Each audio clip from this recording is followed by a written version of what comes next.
కాగా ఈ ఏడాది నైరుతి రుతుపవనాలు చురుగ్గా ఉండటంతో ఏపీలో వర్షాలు విస్తారంగా కురుస్తాయని భారత వాతావరణ శాఖ స్పష్టం చేసింది. ఇక ఇదే అంశంపై మరింత సమాచారం విశాఖ నుంచి మా ప్రతినిధి కిరణ్ అందిస్తారు. ప్రజలకు వాతావరణ శాఖ చల్లని కబురు అందించింది. మునుపెన్నడూ లేని విధంగా 2024 ఈ ఏడాది ఆంధ్రప్రదేశ్తో పాటు అటు తెలంగాణలోనూ ఉష్ణోగ్రతలు భారీ స్థాయిలో నమోదయ్యి విపరీతమైనటువంటి ఉక్కపోతకు గురైనటువంటి ప్రజానికానికి వాతావరణ శాఖ ఒక చల్లని వార్తను తీసుకొచ్చింది.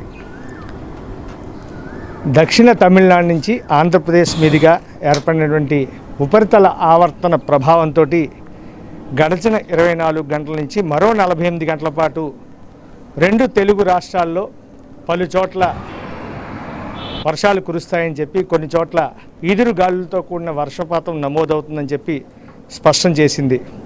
మరోవైపు ఈ ఏడాది నైరుతి ఋతుపవనాలు కూడా చాలా త్వరితగతిన ఆంధ్రప్రదేశ్లోకి ఎంటర్ అయ్యే అవకాశం ఉందని చెప్పి ఇప్పటికే భారత వాతావరణ శాఖ స్పష్టం చేసింది.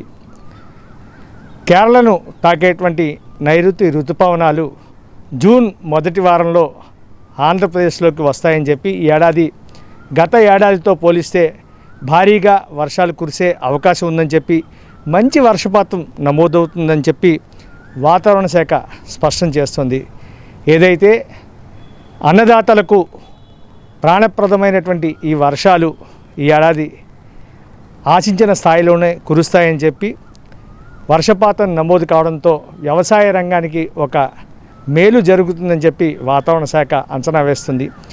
గత ఏడాది ఎలినినో ప్రభావంతో వర్షాలు ఆశించిన స్థాయిలో ఆంధ్రప్రదేశ్లో కురవలేదని చెప్పి, అయితే ఈ ఏడాది ఎలినినో ప్రభావం లేకపోవడంతో మంచి వర్షాలు కురుస్తాయని చెప్పి వాతావరణ శాఖ స్పష్టం చేస్తుంది. మొత్తం మీద గత 2 నెలల నుంచి కూడాను 2 తెలుగు రాష్ట్రాలలో భారీగా ఎన్నడూ ఊహించలేని రీతిలో ఉష్ణోగ్రతలు నమోదు కావడం, మరోవైపు వాతావరణంలో తేమ శాతం అధికంగా ఉండటంతో విపరీతమైన ఉక్కపోతకు గురైనటువంటి ప్రజానికానికి వాతావరణ శాఖ ఒక చల్లని కబురును అందించిందని చెప్పాలా. 19వ తేదీన అండమాన్కు చేరుకునేటువంటి మాన్సూన్ త్వరలోనే తెలుగు రాష్ట్రాలకి విస్తరించే అవకాశం ఉందని చెప్పి, పర్టికులర్గా జూన్ ఫస్ట్ వీక్ నుంచి కూడాను ఆంధ్రప్రదేశ్ అంతటా కూడాను విపరీతంగా ఈ మాన్సూన్ ప్రభావం స్పష్టంగా కనిపించే ఛాన్సెస్ అయితే ఉన్నాయని చెప్పి వాతావరణ శాఖ స్పష్టం చేస్తుంది. అయితే ఈ ఏడాది ఉష్ణోగ్రతల ప్రభావం ఎంత ఎక్కువగా ఉందో అదే తరహాలో వర్షపాతం కూడా నమోదవుతుందని చెప్పి ప్రజలందరూ కూడాను ఆశాభావం వ్యక్తం చేస్తున్న పరిస్థితి. కెమెరామెన్ రాజ్తో కిరణ్.